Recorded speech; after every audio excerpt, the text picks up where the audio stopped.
I am back today with the Russian tanks, and since the T-44 and the T-54 were absent from my T-34 video, because they are a little too different to be included in the same video with the T-34 series, I am going to make a short little video today about the T-44 and the T-54.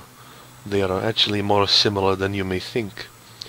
In fact, the T-54 has a chassis and a drivetrain that is almost identical to the T-44. I am now going to hand over to my friend from England. Reach for the sky. Thank you very much. Thank you for that introduction. That was my friend Ivan. He's staying over for a few days. So, the T-44. It's strikes an interesting appearance. It looks like an MBT. It is in fact classed as a medium tank, but it did lay the groundwork for Russia's first Cold War MBT, the T-54. The T-44 was a successor to the T-34. The aim was to keep the T-34's impressive speed and mobility, but to enhance its protection. Because even before the end of 1944, the T-34's armour was paltry. The front glacis was only 45mm thick. Even with the angling, it was vastly inferior to other tank designs like the Panther or the King Tiger. So the need for armour and more of it was obvious. This was achieved with a new front hull design. In fact, the entire hull was mostly new. The turret was a slightly modified T-34-85 turret.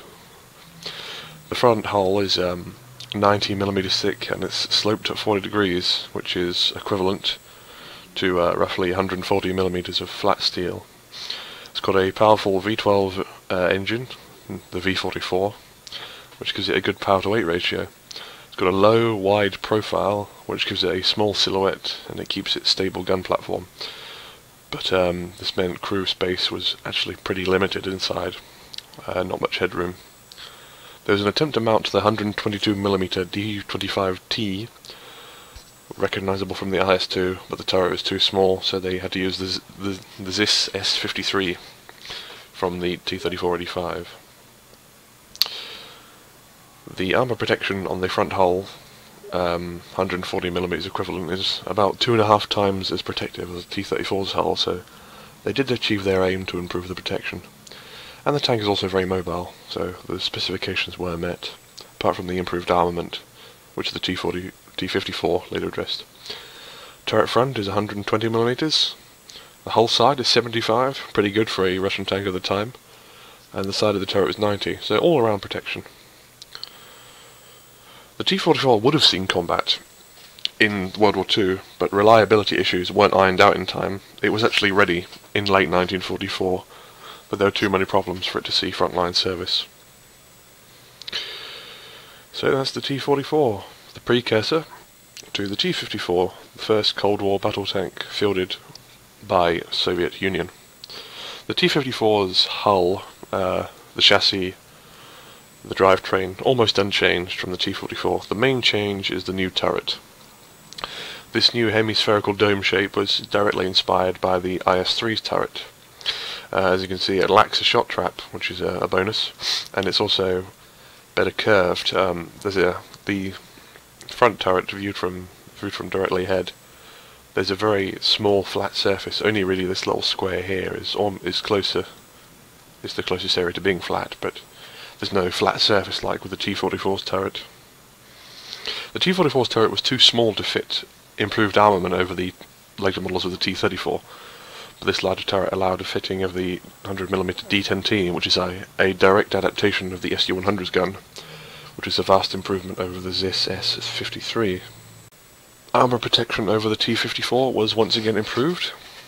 The hull front is 200mm thick, which is pretty impressive, especially when you take the sloping into account.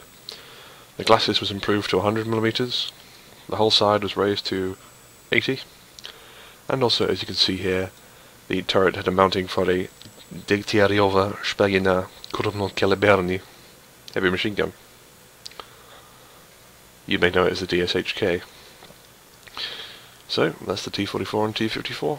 Quite a short video because there's only two tanks featured. But just a heads up, this weekend I'll be going down to Southampton for the D-Day 70th anniversary events down there, so I probably won't be uploading anything this weekend. I won't say for definite because I may be able to upload something on Saturday, but just letting you know I can't guarantee an upload this weekend. Normal service should resume for definite next week, so thank you for watching. This has been Reach with the Sky. See you soon.